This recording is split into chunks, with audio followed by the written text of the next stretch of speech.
राजा परीक्षित अर्जुन के पौत्र और अभिमन्यु के पुत्र थे। उनके पिता अभिमन्यु वीरदति को प्राप्त हो चुके थे, इसलिए परीक्षित का पालन पोषण पांडवों ने किया।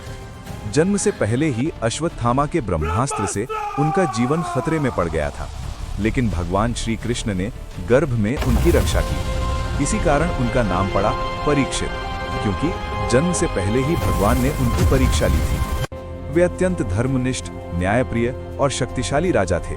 एक बार राजा परीक्षित शिकार करते हुए जंगल में बहुत प्यासे और थके हुए थे। उन्हें वहां महर्षि शमीक दिखाई दिए, जो गहरे ध्यान में लीन थे। राजा ने उनसे पानी मांगा। ऋषि ध्यान में होने के कारण उत्तर न दे सके।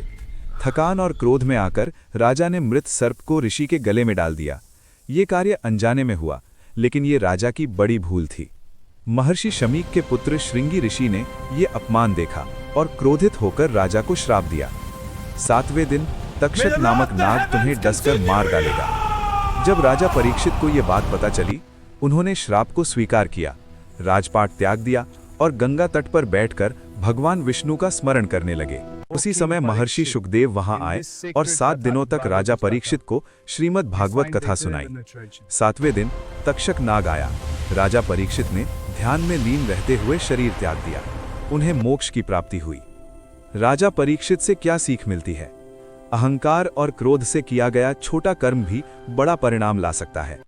तो ये ही राजा परीक्षित की कहानी। इससे आगे की कहानी जानने के लिए आप मेरे चैनल को लाइक, शेयर और सब्सक्राइब करें। धन्यवाद।